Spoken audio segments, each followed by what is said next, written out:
Hello everyone, welcome to my channel. और आज हम लोग पढ़ने वाले हैं क्लास 10 के model set number 3 social science का। ठीक है, तो जैसे कि मैंने मॉडल सेट 1 और सेट 2 कंप्लीट करा दिया है, वहाँ पे आप जा कर के वीडियो देख सकते हैं। तो आज हम लोग बहुत ही बेहतर तरीके से करने वाले हैं model set number 3 social science का क्लास 10 मॉडल सेट अर्थात जैक बोर्ड। ठीक है, यह वीडियो झारखंड बोर्ड का जो एग्ज़ाम देंगे उसके लिए बनाया गया है। तो देखते हैं क्या है पहला सवाल। तो अगर पहला सवाल देखा जाए तो पहला क्वेश्चन पूछा गया कि हेनरी फोर्ड कौन थे। हेनरी फोर्ड कौन थे? ठीक है, तो हेनरी फोर्ड एक अमेरिकी उद्योगपति थे। उद्योगपति का मतलब बिजनेसमैन, बहुत बड़े बिजनेसमैन थे जो फैक्ट्री लगाया था। ठीक है, फैक्ट्री का मालिक। तो कह सकते हैं बहुत बड़े उद्योगपति थे जो फोर्ड मोटर कार कंपनी के संस्थापक थे। अगर ये आपको टफ लग रहा है तो शॉर्ट में बोल सकते हैं कि कार निर्माता था। कार निर्माता मतलब कार बनाने वाला व्यक्ति था। ठीक है, या ये भी कह सकते हैं कि फोर्ड मोटर कंपनी के संस्थापक थे। हेनरी फोर्ड कौन थे? तो ये कंपनी का नाम है फोर्ड मोटर कंपनी। ये फोर्ड मोटर कंपनी का मालिक था, संस्थापक था हेनरी फोर्ड।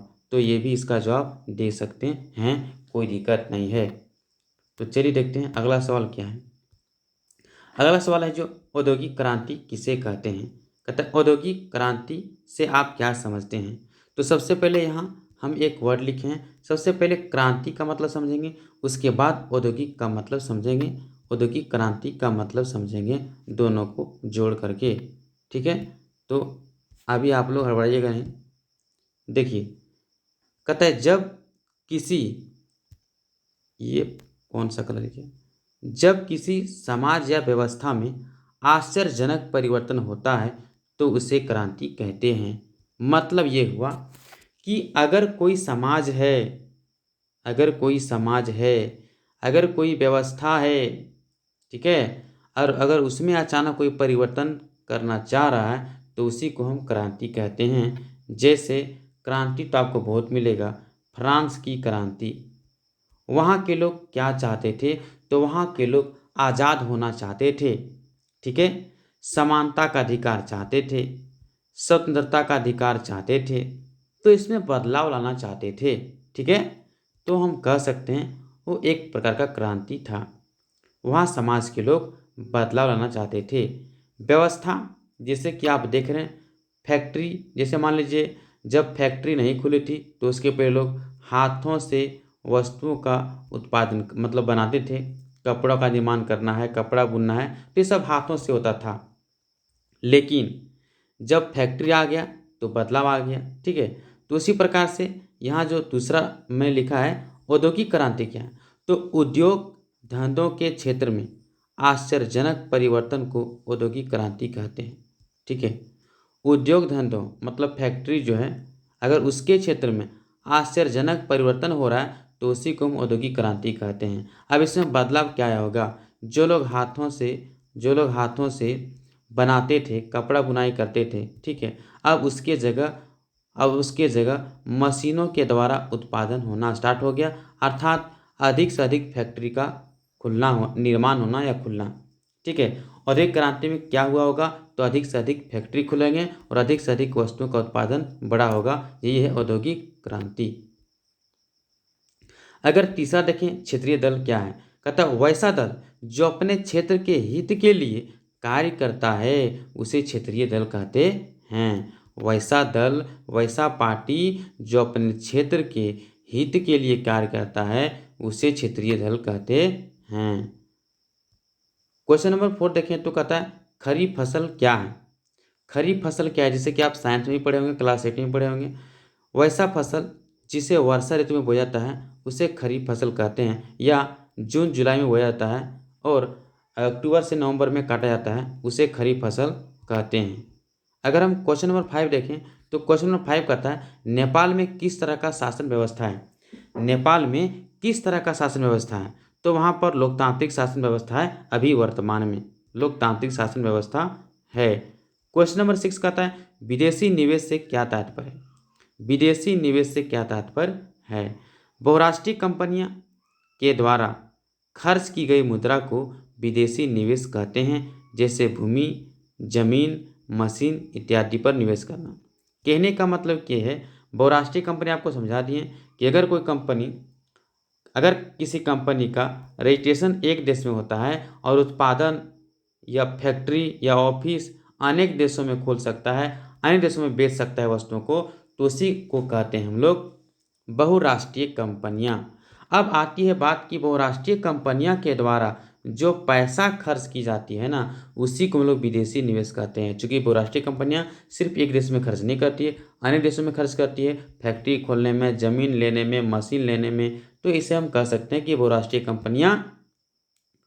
कंपनी के द्वारा खर्च की गई मुद्रा को विदेशी निवेश कहते हैं। ये बहुत ही इजी तरीका है, ठीक है। तो हम यहाँ पर वीडियो को लंबा नहीं करेंगे और शॉर्ट में ही बताएंगे, क्योंकि अगर हम अगर डीप में समझाएंगे तो वीडियो लंबा हो जाएगा, ठीक है। क्वेश्चन नंबर 7 देखिए, कहता है उदारीकरण किसे कहते हैं। व्यवसाय तथा उद्योग पर लगे प्रतिबंध को कम करना उदारीकरण कहलाता है। कहने का मतलब अगर बिजनेस है, अगर कोई फैक्ट्री है और इस पर कुछ प्रतिबंध लगा, प्रतिबंध का मतलब कुछ मतलब रोक लगाया गया है कि भैया आप बैन किया गया कि मान लीजिए ये बैन किया गया कि भारत में एक सरकार ने नियम बनाया कि कोई भी जो बिजनेसमैन है, कोई भी जो फैक्ट्री जो उद्योगपति हैं, वो बाहर से मशीन विदेश से मशीन नहीं खरीद सकते हैं। तो यहाँ पे दिक्कत है, ठीक है, ये प्रतिबंध हो गया। या फिर कोई बिजनेसमैन है, इसे कहा गया है कि भैया आप अपना सामान दूसरे देश में नहीं बेच सकते, मना कर दी, तो ये भी क्या है, प्रतिबंध है। तो अगर इसे हटा देते हैं, ठीक है, तो लोग आसानी से सेल कर सकता है एक देश से दूसरे देश में, आसानी से फैक्ट्री खोल सकता है। तो इसी को तो कहते हैं हम लोग उदारीकरण। उदारीकरण का मतलब प्रतिबंध को हटाना या कम करना। कौन सा प्रतिबंध, तो व्यवसाय या उद्योग पर, फैक्ट्री पर जो प्रतिबंध लगाए, फैक्ट्री पर जो नियम कानून बना है कि बैन किया है, व्यवसाय बिजनेस पर जो नियम कानून बना है, बैन किया गया है कि आप दूसरे देश में नहीं बेच सकते हैं, आपको इतना टैक्स लगेगा या उस पर कुछ छूट दिया जा रहा है। तो ये सभी चीज़ें को देखते हुए, ठीक है, आप कह सकते हैं कि अगर कोई बिजनेस में या उद्योग में प्रतिबंध लगा है, अगर उसे कम करते हैं तो उसी को हम उदारीकरण कहते हैं। इसके बाद आइए क्वेश्चन नंबर 8 में क्या कहता है, 1929 महामंदी में बंगाल में पटसन उत्पादन करने वाले लोगों पर क्या प्रभाव पड़ा। यहाँ कहना ये चाह रहा है 1929 में एक भयानक महामंदी आया था। महामंदी का मतलब एकदम उत्पादन इतना हो गया था कि बिक्री बहुत कम हो गया था, ठीक है, मतलब एकदम महामंदी, आर्थिक महामंदी होता है, पैसे का बहुत कमी, ठीक है। तो बंगाल में पटसन उत्पादन करने वाले लोगों पर क्या प्रभाव पड़ा था। यहाँ पर मंदी आया था 1929 में, बात सभी को पता है, लेकिन पूछना ये चाह रहा है कि यह इस महामंदी से बंगाल में जो लोग पटसन का उत्पादन कर रहे थे उन लोगों पर क्या असर पड़ा, क्या प्रभाव पड़ा, उन लोगों को क्या घाटा हुआ। तो यहाँ पर हम लिख के रखें, ठीक है। जैसे कि आप कह सकते हैं कि बंगाल में जो लोग कच्चा पटसन उगाते थे, ठीक है, कच्चा पटसन उगाते थे, अर्थात इसी को जूट भी कहते हैं, जिससे कारखानों में टाट की बोरियां बनाई जाती थी, ठीक है। मतलब किसान जो कच्चा पटसन उगाते थे, इस पटसन से क्या बनाई जाती थी, बोरियां, ठीक है। अब हुआ कुछ यूं ही, यह जो बोरियां बनाई जाती थी, अब बोरियां का निर्यात हो गया बंद, मतलब इसकी मांग हो गई कम, ठीक है, निर्यात हो गई बंद। निर्यात मतलब एक देश से दूसरी जगह, एक जगह से दूसरी जगह जाना, एक देश से दूसरी जगह भेजना, निर्यात कहलाता है। आयात मतलब दूसरे देश से अपने देश में मंगाना, आयात कहलाता है। तो हम अपने देश में बहुत सारा जूट या पटसन का उत्पादन कर रहे हैं, है ना, और निर्यात बंद कर दिया भारत सरकार ने कि भैया अब अपने देश का जो जूट है वो किसी दूसरे देश में नहीं बेच सकते हैं, ठीक है। तो ये हो गया निर्यात बंद करना। तो इसका निर्यात बंद हो गया, जिसके कारण पटसन की कीमतें में भारी गिरावट आ गई, अर्थात 60% गिरावट हो गई, मतलब 60% उसका मूल्य घट गया। जैसे अगर 100 रुपये का चीज़ है तो इसका 60% निकालिएगा तो आपका 60 रुपया घट गया।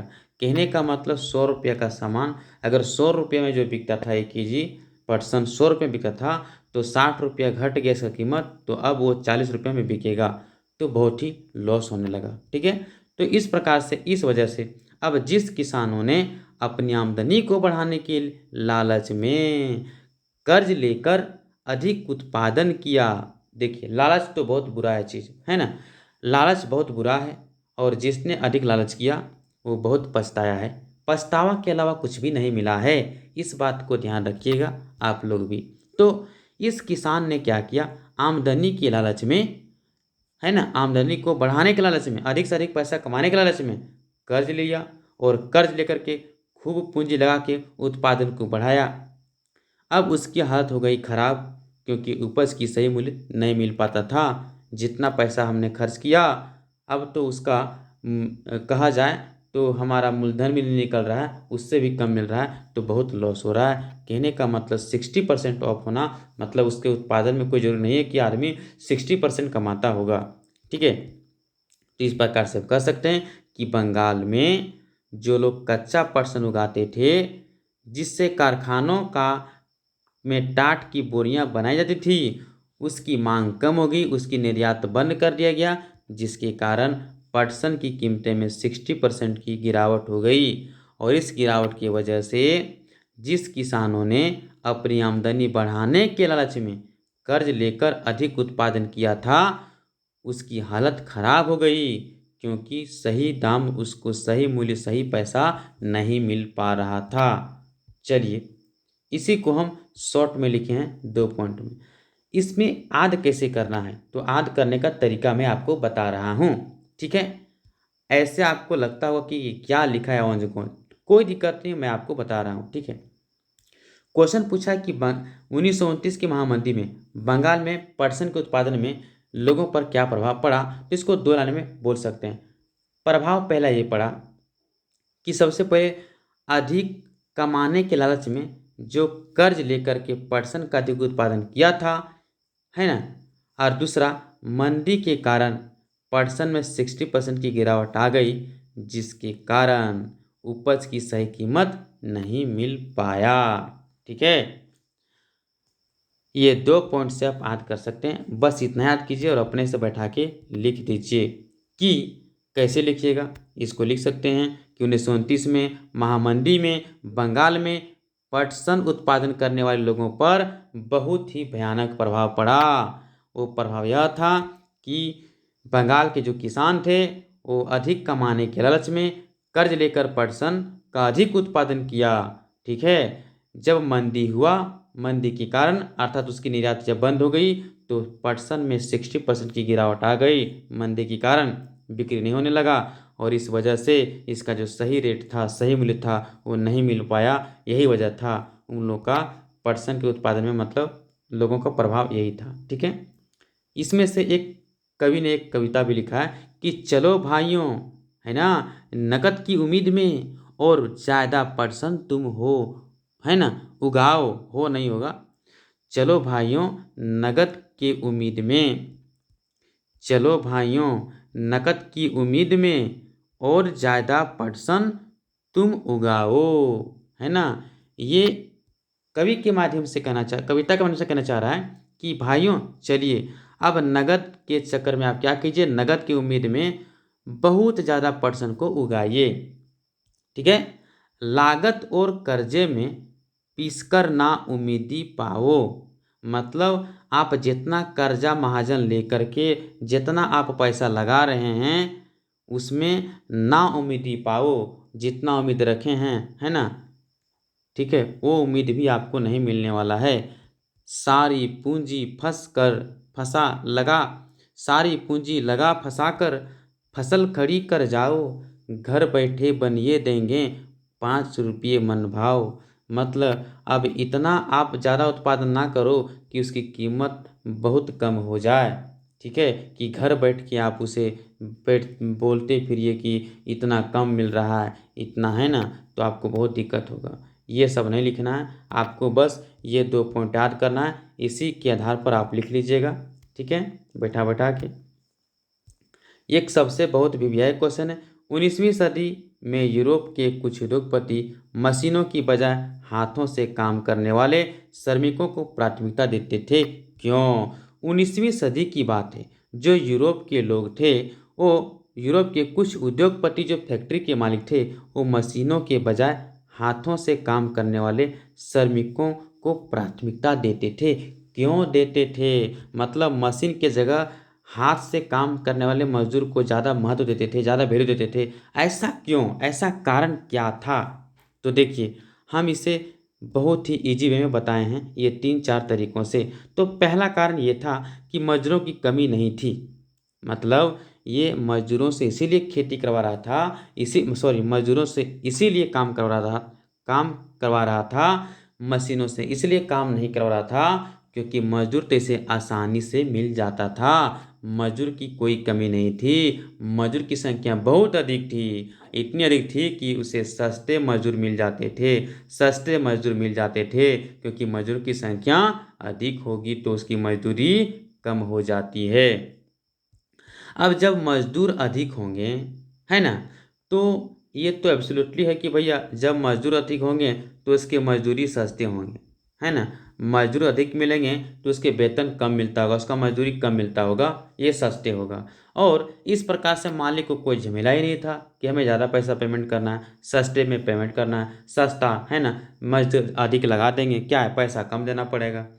तो तीसरा कारण ये देखा गया कि बहुत सारे चीज़ें केवल हाथों से बनाई जा सकती थी, मशीनों से नहीं। ये भी कारण है। और अगला कारण जो है वो कुछ इस प्रकार से है। कहता है ब्रिटेन के जो अमीर लोग होते थे वो हाथों से बनी चीज़ों को ज़्यादा पसंद करते थे क्योंकि उसकी फिनिशिंग अच्छी होती थी, उसका डिजाइन अच्छा होता था। तो ये 2-3 कारण आप लिख सकते हैं।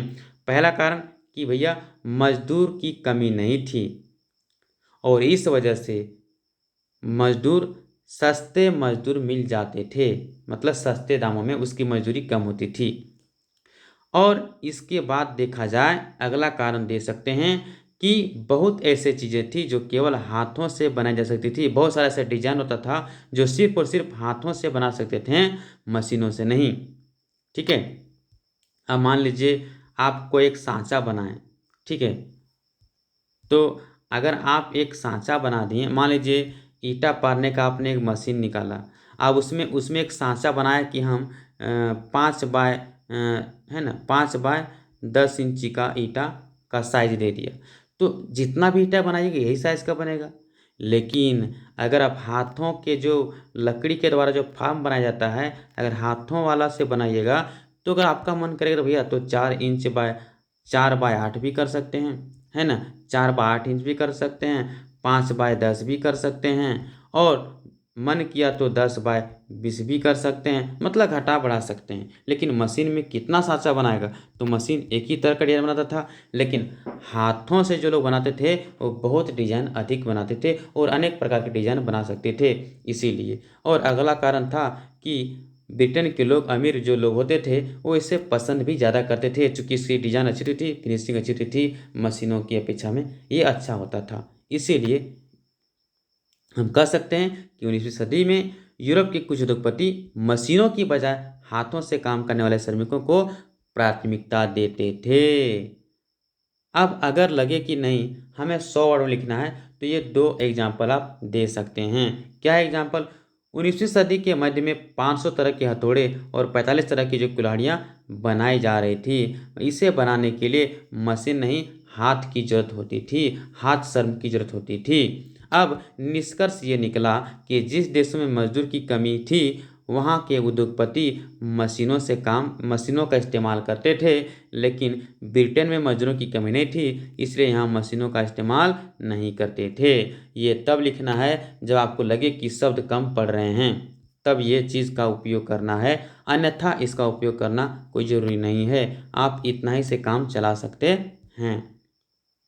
ठीक है। चूँकि जब इसको ही लिखिएगा ना, ये अगर आपको 50 वर्ड बनाना है तो सबसे पहले ऐसे लिखिएगा कि 19वीं सदी में यूरोप के कुछ उद्योगपति मशीनों की बजाय हाथों से काम करने वाले श्रमिकों को प्राथमिकता देते थे क्योंकि क्योंकि वहाँ पर मजदूरों की कमी नहीं थी। मजदूरों की संख्या इतनी थी कि वहाँ पे सस्ते मजदूर मिल जाते थे, है ना। और बहुत सारे चीज़ें केवल हाथों से बनाई जा सकती थी, मशीनों से नहीं। तीसरा, ब्रिटेन के अमीर लोग हाथों से बनी चीज़ों को ज़्यादा पसंद करते थे क्योंकि उसकी फिनिशिंग अच्छी होती थी, डिजाइन अच्छा होता था। इसीलिए 19वीं सदी में यूरोप के कुछ उद्योगपति मशीनों की बजाय हाथों से काम करने वाले श्रमिकों को प्राथमिकता देते थे। आई होप आपको समझ में आ गया होगा। ठीक है, तो आगे बढ़ते हैं। इसी को आप शॉर्ट में रिवीजन कर सकते हैं। मैंने लिख दिया है, मजदूरों की संख्या अधिक थी इसलिए सस्ते मजदूर मिल जाते थे। दूसरा पॉइंट, डिजाइन के बहुत सारा डिजाइन था जो केवल हाथों से बनाए जा सकते थे, मशीनों से नहीं। तीसरा कारण, ब्रिटेन में अमीर और पूंजीपति लोग हाथों से बनी चीज़ों को ज़्यादा महत्व देते थे, ज़्यादा पसंद करते थे क्योंकि उसकी फिनिशिंग अच्छी होती थी, डिजाइन अच्छा होता था। तो आप इस प्रकार से शॉर्ट में कॉपी में रिवीजन करेंगे, मात्र 3 पॉइंट लिख करके ऐसे याद कीजिएगा, उसके बाद लंबा करके लिखिएगा। ठीक है, और इस प्रकार से आप दिमाग में नहीं बैठाइएगा, आप शॉर्ट रिवीजन कीजिए, मात्र 2-3 लाइन में इसको कॉपी में लिखिए, याद कीजिए और समझिए। अगर हम बात करें क्वेश्चन नंबर 10 का, तो पवन ऊर्जा पर टिप्पणी लिखें। कहता है पवन ऊर्जा, जैसे कि आपको नाम से ही पता चल जा रहा है। ठीक है, बहती हवा से उत्पन्न की गई ऊर्जा को पवन ऊर्जा कहते हैं। यह एक प्रकार का नवीकरणीय ऊर्जा है। नवीकरणीय का मतलब ऐसा ऊर्जा जिसे हम बार बार उपयोग कर सकते हैं, कभी समाप्त नहीं हो सकता है, कभी खत्म नहीं हो सकता है, उसे नवीकरणीय ऊर्जा कहते हैं। तो यह एक नवीकरणीय ऊर्जा है, हवा कभी समाप्त होने वाली नहीं है, और पवन इस प्रकार से पवन ऊर्जा भी समाप्त नहीं हो सकती है। तो पवन ऊर्जा को उत्पादन करने के लिए पवन चक्की लगाया जाता है वैसे स्थानों पर जहां हवा तेज गति से बहती है। ठीक है, अब ये क्वेश्चन तो आपको पढ़ा दिए हैं सेट 1-2 में, तो इसे बताने की जरूरत नहीं है, फिर भी हम एक झलक बता देते हैं। तो दल के पार्टी के क्या काम होता है? कोई भी पार्टी होता है ना, उसका काम होता है ये कि हमें चुनाव लड़ना है। अगर हम चुनाव जीत गए तो अपनी सरकार बनाना है, और सरकार बना लिए तो कानून भी बना लेंगे, मतलब कानून भी बना सकते हैं। और चौथा काम क्या है सर? चुनाव लड़ लिए, सरकार बन गया, कानून भी बना सकते हैं। और अगर हार गए तो विपक्षी, अगर हार गए तो विपक्षी बन के रहना है, विरोध करना है, जो जीता है उसका गलत करने से रोकना है, विपक्षी का कार्य करना है। पांचवा, अगर आप हारे हुए हैं तो जब भी चुनाव आएगा तो क्या करेंगे? अपने मतदाताओं के सामने एक कार्यक्रम रखेंगे कि भैया अब की बार हम जीतेंगे तो आपका कर्जा माफ़ कर देंगे, आपको इतना पेंशन देंगे, कुछ भी करके आप नए नई नीति बनाते हैं, उस आधार पर जीतते हैं वोट ले करके। आइए क्वेश्चन नंबर 12 देखते हैं। अब 12 अक्टूबर 2005 को, कहने का मतलब सूचना का अधिकार कानून लोकतंत्र का ख्याल रखता है। कैसे? तो सबसे पहले सूचना का अधिकार होता क्या है, देखिए। सूचना का अधिकार अर्थात RTI, राइट टू इन्फॉर्मेशन। ठीक है, इसका फुल फॉर्म होता है राइट टू इन्फॉर्मेशन। इसे 12 अक्टूबर 2005 को लागू किया गया था भारत में। RTI का फुल फॉर्म होता है राइट टू इन्फॉर्मेशन। सूचना का अधिकार का मतलब होता है सूचना पाने का अधिकार, आप सूचना पा सकते हैं। इसके द्वारा राष्ट्र अपने नागरिकों को अपने कार्य को और शासन प्रणाली को सार्वजनिक करता है, मतलब सबके सामने, मतलब पब्लिसिटी करता है, पब्लिक करता है कि कोई भी इस बात को जान सकते हैं, कोई भी इस कार्य को देख सकते हैं कि मैंने क्या काम किया, कैसे किया, नहीं किया, ये सभी जान सकते हैं, ये अधिकार मिला है। अब ये क्यों जरूरी है, लोकतंत्र की रखवाला कैसे करता है? मान लीजिए अगर ये चीज़ आपको अधिकार नहीं मिलेगा, तो अगर मान लीजिए हमारे देश में कोई ऐसे नेता हैं जो बहुत ही घोटाला कर रहे हैं, बहुत सारा पैसा घपला कर रहे हैं, खा रहे हैं। ठीक है, अब ऐसे में क्या होगा? जब ज़्यादा पैसा घोटाला करेंगे तो देश तो भैया भ्रष्टाचार में आगे की ओर बढ़ जाएगा, भ्रष्टाचार बढ़ेगी, इससे देश को बहुत दिक्कत होगा। तो भ्रष्टाचार को रोकने के लिए, भ्रष्टाचार कम होता है ना, और काम पारदर्शी रूप से होता है। आइए देखते हैं क्वेश्चन नंबर 13। बैंकों में आय का मुख्य स्रोत क्या है? बैंकों में आय का एक ही स्रोत है, वो है लोन पर, है ना, लोन देना। अगर वो लोगों को लोन देगी तभी उसे ब्याज मिलेगी, और ब्याज मिलेगी तो ब्याज से उसका बैंक चलता है, और उसके अलावा कोई भी उसका मुख्य स्रोत नहीं है। लोन पर ब्याज, है ना, मतलब आपको लोन से वो ब्याज कमाती है। बैंक उद्योगों को, कंपनियों को, व्यक्तियों को कई तरह के लोन देते हैं, जैसे होम लोन, कार लोन, जमीन लोन, हर तरह के लोन देते हैं, पशु लोन। और इस लोन से मिलने वाला ब्याज बैंक की कमाई का मुख्य स्रोत होता है। आइए क्वेश्चन नंबर 14 देखते हैं। व्यापार और निवेश नीतियों का उदारीकरण वैश्वीकरण प्रक्रिया में किस प्रकार सहायता पहुंचाती है। अब आपको पहले बताते हैं कि है क्या। सबसे पहले उदारीकरण है क्या, ठीक है। आपको व्यापार तो पता है और निवेश भी पता है, ठीक है, और नीति मतलब कोई नियम है। तो इसका उदारीकरण, अगर हम इसका उदारीकरण कर दें, कोई बिजनेस लोग कर रहा है, कोई व्यापार कर रहा है, कोई निवेश अगर कहीं कर रहे हैं, अगर इस नीति में हम उदारीकरण कर दें, उदारीकरण का मतलब समझते हैं, सरकार द्वारा व्यापार पर से प्रतिबंध को हटाने की प्रक्रिया को उदारीकरण कहते हैं। मतलब सरकार के द्वारा, ठीक है, व्यापार पर जो प्रतिबंध लगाया गया है, जो बैन किया गया है, जो रोक लगाया गया है, अगर उसको हटाती है सरकार, तो उसी को उदारीकरण कहते हैं। आप बताओ उदारीकरण से फायदा है कि नहीं है। अरे उदारीकरण, उदारीकरण है तो वैश्वीकरण है, उदारीकरण नहीं है तो वैश्वीकरण नहीं है। क्योंकि वैश्वीकरण का मतलब होता है परवाह करना, अपने देश के जो पूंजी है, रोजगार है ना, कोई वस्तु है, संस्कृति है, भाषा है, हर चीज़ को एक देश से दूसरे देश में पहुंचना, ठीक है। तो एक देश से दूसरे देश पहुंचेगा कब, जब उदारीकरण हटेगा तब ना। उदारीकरण नहीं हटेगा तो बहुत सारा जो जो हम लोग बिजनेस करते हैं, अपने वस्तु में यहाँ अपने देश में उत्पादन करके दूसरे देश में बेचते हैं, और आप बेचने के लिए बंद कर दीजिएगा तो कैसे बेचेंगे, एक देश से दूसरे देश में कैसे जाएगा। तो मदद तो करती है ना। अब देखिए पहला पहला क्या है, इस नीति के कारण ही वस्तुओं का आयात निर्यात आसानी किया जा सकता है। बात सही है। अगर अगर हम व्यापार पर प्रतिबंध लगा देंगे, कोई व्यक्ति एक देश से दूसरे देश में नहीं बेच सकता वस्तुओं को, तो फिर वैश्वीकरण कैसे काम करेगा। उदारीकरण, उदारीकरण होगा तभी वैश्वीकरण काम करेगा ना। और अगर उदारीकरण लगा दिए हैं, हम प्रतिबंध लगा दिए हैं, तब तो भैया वैश्वीकरण कार्य नहीं करने वाला है, वैश्वीकरण काम होगा ही नहीं, वैश्वीकरण लागू नहीं होगा, ठीक है। तो पहला हो गया कि वस्तुओं का आयात निर्यात आसानी से किया जा सकता है, और दूसरा, इस नीति के कारण ही विदेशी कंपनियां अपना कारखाना और ऑफिस किसी देश में खोल सकती हैं। हाँ बात सही है। अगर उसको हम अलाउ कर दें कि आप बिजनेस कहीं भी कर सकते हैं, ये हम जो प्रतिबंध लगाए थे कि बिजनेस किसी दूसरे देश में नहीं कर सकते हैं, ये प्रतिबंध हटा दिए, तभी तो आप दूसरे देश में जाके बिजनेस कर रहे हैं, तभी तो वैश्वीकरण आपका काम कर रहा है। ऐसे कैसे काम करेगा। इसके बाद है निवेश, विदेशी निवेश कर सकते हैं। विदेशी में तो पता है ना, राष्ट्रीय कंपनियां किसी देश में भी अपना उत्पादन वगैरह कर सकती है, बेच सकती है। इसके बाद आइए long question answer. East India company ने भारतीय बुनकरों से सूती और रेशमी कपड़ों का नियमित आपूर्ति सुनिश्चित करने के लिए क्या किया। ये क्वेश्चन ना एकदम याद हो जाएगा बहुत ही आसानी तरीके से। मात्र आप 5 मिनट ध्यान से सुने तो मैं गारंटी के साथ कह सकता हूँ कि ये क्वेश्चन आपको याद करवा दूंगा। यही यही वीडियो देखते देखते याद हो जाएगा। देखिए पूछा ईस्ट इंडिया कंपनी ने भारतीय बुनकरों से सूती और रेशमी कपड़ा नियमित आपूर्ति, नियमित मतलब समझता है रेगुलर उससे मिलना चाहिए। जैसे एक सूती और रेशमी कपड़ा का डिमांड उसमें बहुत मांग था, और उस समय भारत बहुत सारे लोग आते थे, डच लोग आते थे, फ्रांसीसी लोग आते थे, है ना।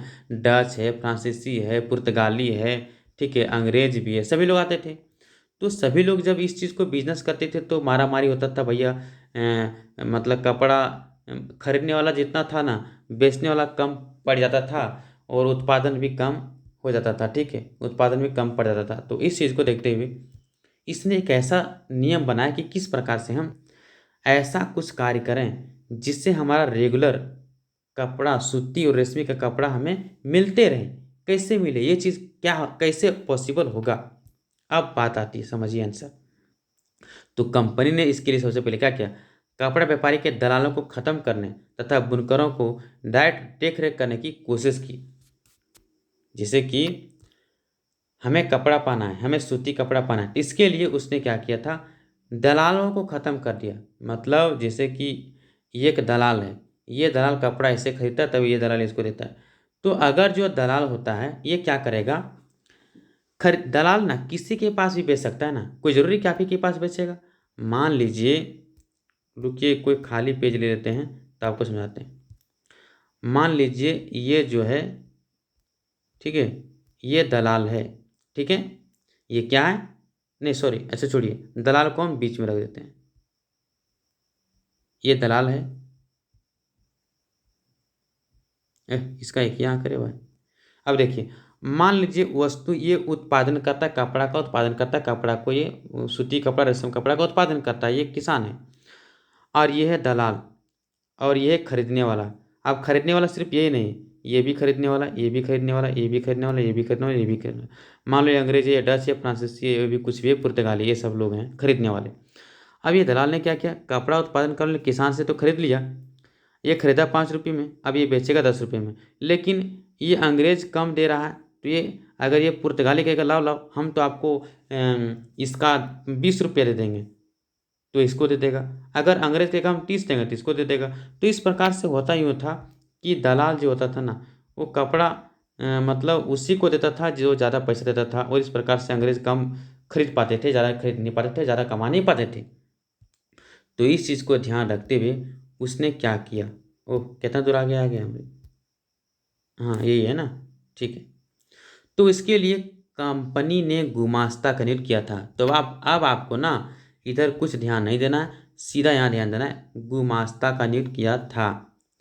ईस्ट इंडिया कंपनी ने ईस्ट इंडिया कंपनी ने कपड़े की आपूर्ति के लिए क्या किया था, तो गुमास्ता का नियुक्त किया था। गुमास्ता कौन थे, तो गुमास्ता एक वेतनभोगी कर्मचारी होते थे। गुमास्ता एक वेतनभोगी कर्मचारी होते थे जो बुनकरों पर निगरानी रखता था। निगरानी का मतलब देख रेख करता था, माल इकट्ठा करता था, मतलब जमा करता था। अगर 10-12 किसान है तो सभी लोगों से जितना कपड़ा उत्पादन किया है, सभी लोगों से मांग मांग के एक जगह जमा करके रखता था, खरीद के रखता था, इकट्ठा करके रखता था, जमा करके रखता था।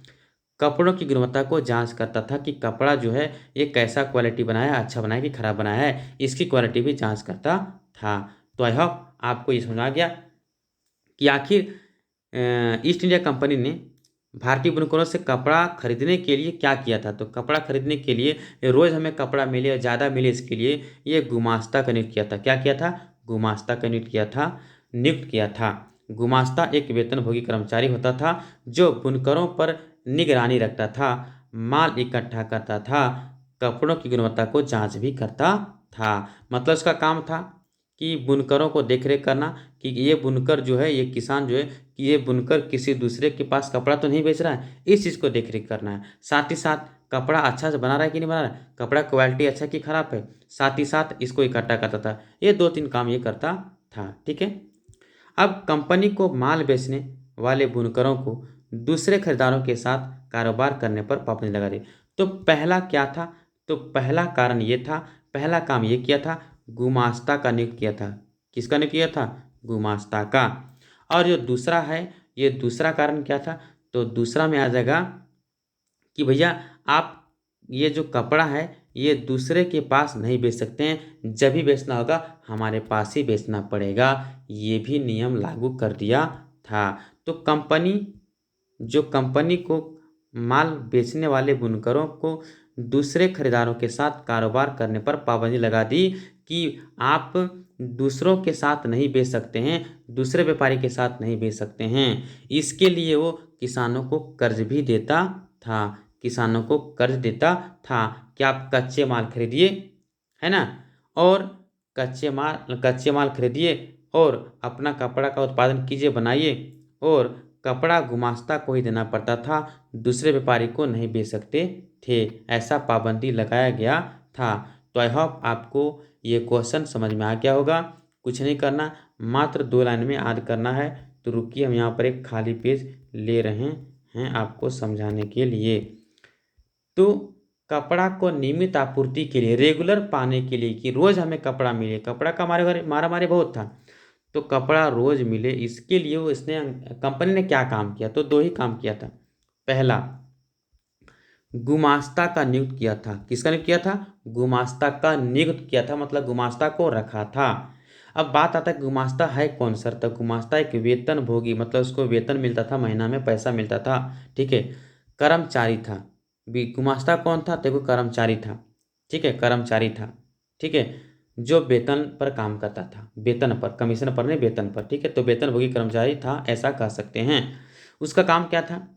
तो सबसे पहले बुनकरों का देखरेख करना, ठीक है। दूसरा, माल का इकट्ठा करना, जमा करना, इकट्ठा करना। और तीसरा, ठीक है, माल इकट्ठा कर लिया, बुनकरों को देखरेख भी कर लिया, ठीक है, और कपड़ा को जांच भी करता था। इसकी क्वालिटी को, कोई अच्छा क्वालिटी है कि खराब क्वालिटी है, ये सब चीज़ों को भी बहुत ध्यान दिया जाता था, ठीक है। तो आई होप पहला ही समझ आ गया। दूसरा पॉइंट क्या था? तो दूसरा पॉइंट ये था, ये पाबंदी लगाया था। पाबंदी, क्या पाबंदी लगाया था? कि आप जो कपड़ा का उत्पादन कर रहे हैं किसी दूसरे व्यापारी के साथ नहीं बेच सकते हैं, जब भी बेचिएगा हमारे पास देना पड़ेगा, ठीक है। आप चाहे तो कच्चा माल खरीदने के लिए हमसे पैसा ले लो, कर्जा ले लो, लेकिन कपड़ा हमारे लिए ही उत्पादन करो, किसी और के लिए नहीं। हम दूसरे के पास बेचने नहीं देंगे, हमारे पास ही कपड़ा देना होगा। ये चीज़ फिक्स कर दिया था बुनकरों के पास। तो आई होप आपको समझ में आ गया होगा। तो चलिए हम लोग आगे बढ़ते हैं। क्वेश्चन नंबर 16, किन कारणों से लोकतंत्र को अन्य शासन से बेहतर बताया गया है? मतलब क्या ऐसा कारण है जिससे लोकतंत्र को अन्य शासन से, मतलब राजतंत्र है, तानाशाही है, ये सबसे अच्छा माना गया है लोकतंत्र को? ऐसा क्यों? बात क्या, मतलब ऐसा क्यों, मतलब क्यों का जवाब चाहिए भैया। अगर लोकतंत्र अच्छा है तो क्यों है? जितने भी राजतंत्र है, तानाशाह है, ये जितने भी शासन है, शासन करने के तरीके हैं, जैसे राजा शासन करता है राजतंत्र में, तानाशाह में जो मनमानी शासक होता है वो शासन करता है, उनमें से सबसे बढ़िया लोकतांत्रिक शासन है। क्यों? तो इसका मैंने पहला पॉइंट लिखा है। पहला तो ये भैया जनमत आधारित होता है। जनमत मतलब जनता के मत पर, जनता के वोट पर आधारित होता है। मतलब ये हुआ कि जनता की इच्छा के अनुसार चलाया जाता है, प्रत्येक व्यक्ति की इच्छा को ध्यान रखा जाता है। तो पहला कारण देंगे कि सर लोकतांत्रिक शासन अच्छा इसलिए है ना, क्योंकि इसमें जनता के इच्छा के अनुसार चलाया जाता है। जनता जैसा चाहती है वैसा ही देश चलता है, इसीलिए अच्छा है। और दूसरा क्या है? तो दूसरा है समानता और स्वतंत्रता। तो भैया इसमें लोगों को ना, सभी तरह के लोगों को किसी तरह का कोई भेदभाव नहीं होता है, सभी को समान अधिकार मिलता है, जीने का अधिकार, रहने का अधिकार। सभी कानून सभी के सामने, सभी नागरिकों के सामने बराबर होता है। किसी के लिए अलग कानून नहीं बनता है, किसी को छोड़ा नहीं जाता है।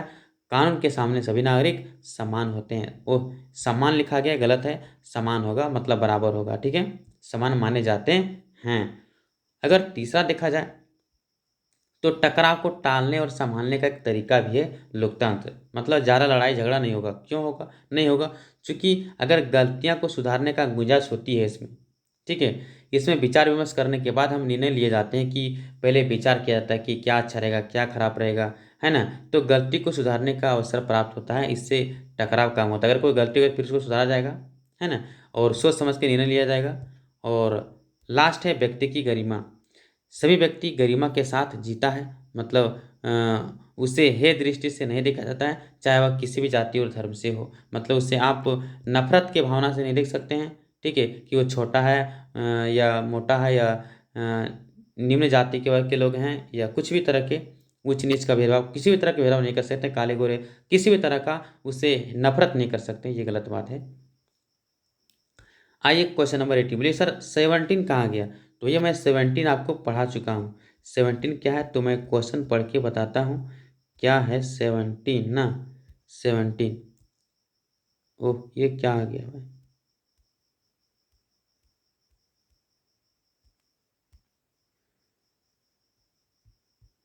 कहाँ है 17?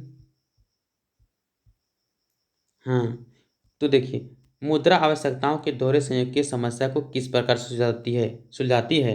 इसका इतना भयानक मैं बताया हूँ कि अगर आप उस वीडियो को देखेंगे तो इसको तो लाइफ टाइम नहीं भूलेंगे, परीक्षा की बात तो छोड़ो, जिंदगी भर नहीं भूलेंगे, इसकी गारंटी है। आप इसके लिए एक स्पेशल वीडियो बनाएं, वहाँ पे जाके देख लीजिएगा, ठीक है। तो यहाँ पे मैं आपको नहीं बता रहा हूँ, ठीक है। वैसे भी हमको अभी भूख लग गई और रात के अभी देखने से कि 10:41 हो गया है और अभी तक हम खाना भी नहीं खाए हैं और अभी हम वीडियो बना रहे हैं। ठीक है, तो चलिए क्वेश्चन नंबर 18 को देखते हैं। 18 में क्या कहता है। क्वेश्चन नंबर 18 कहता है आपका गन्ना के प्रमुख उत्पादक राज्य क्या हैं। तो गन्ना के प्रमुख उत्पादक राज्य क्या हैं। तो यूपी है, महाराष्ट्र है, कर्नाटक है, तमिलनाडु है, आंध्र प्रदेश है, बिहार है, पंजाब है, हरियाणा है, तेलंगाना है। ठीक है, ये सब प्रमुख उत्पादक राज्य हैं। ठीक है, अब इसके बाद भौगोलिक दशा क्या है। तो इसका तापमान जो चाहिए ना वो 121 से 27 डिग्री सेल्सियस चाहिए। वर्षा 75 से 100 सेमी वार्षिक वर्षा होनी चाहिए। तीसरा, उष्ण और आर्द्र जलवायु की में बोई जाती है। मतलब उष्ण और आर्द्र जलवायु मतलब जिसमें हवा में नमी रहता है, शीत वगैरह गिरता है ना, उस समय इसको बोया जाता है ठंडे के मौसम में। और जैसे ही पकने के लिए, से धूप से ही पकने के लिए चाहिए, इसको पकने के लिए धूप की ज़रूरत होती है। ठीक है, तो इस प्रकार से हम शॉर्ट में लिखे हैं, इसे लॉन्ग करके लिखा जा सकता है। कैसे, तो इसका भी जवाब मैं देता हूँ। तापमान, तो आप इसको लिखेंगे कि गन्ने के उत्पादन के लिए आवश्यक जो तापमान होता है वो 21 से 27 डिग्री तापमान होता है। मतलब 21 डिग्री बोते समय और 27 डिग्री किसके, पकने के समय 27 डिग्री की जरूरत होती है। दूसरा, इसे उत्पादन करने के लिए जो वार्षिक वर्षा होता है वो 75 से 100 सेमी वार्षिक वर्षा होना आवश्यक माना जाता है, अर्थात आदर्श माना गया है। तीसरा, इसे किसी भी प्रकार के मिट्टी में उगाया जा सकता है। मतलब अनेक प्रकार के मिट्टी में उगाए जाते हैं और इसे उगाने के लिए आर्द्र जलवायु में इसे बोया जाता है। उष्ण तथा आर्द्र जलवायु में इसे बोई जाती है। तो इस प्रकार से लंबा करके आप लिख सकते हैं। आई होप आपको यह वीडियो अच्छा लगा होगा। अगर अच्छा लगा होगा तो इसे इतना शेयर करें कि हमारा मनोबल बहुत ही बढ़ जाए और हम आपके लिए तुरंत 4 और 5 सेट ले आएँ आपके लिए जल्द ही। ठीक है, और इसके साथ ही साथ मैं आपसे ये भी कहना चाहता हूँ कि आप घबराइएगा नहीं, क्योंकि ये तो भैया आपका क्या कहते हैं टर्म 2 का तैयारी तो चल ही रहा है, साथ में टर्म 1 का तैयारी में भी ज़बरदस्त तरीके से कराऊंगा आप लोगों के लिए। और हाँ, अगर अधिक बच्चे जुड़ जाएंगे तो आपको हम लाइव टेस्ट भी रख देंगे। ठीक है, अगर अधिक बच्चे आ जाएंगे तो टर्म 1 के लाइव टेस्ट होगा अप्रैल से। ठीक है, एकदम एसएसटी में इस बार 90 तो पार कर देना है। ठीक है, 90 पार कर देना है। तो चलिए, आप अगर हमारे चैनल पे नए आए तो सब्सक्राइब करें, शेयर करें और लाइक का बटन दबा दें, बेल आइकन दबा दें ताकि आपको नोटिफिकेशन मिलता रहे। और सबसे प्लस पॉइंट है कि हमारे चैनल को सपोर्ट करने के लिए आप अधिक से अधिक शेयर करें, सब्सक्राइब करें। ठीक है, तो मिलते हैं नेक्स्ट वीडियो में, तब तक के लिए धन्यवाद।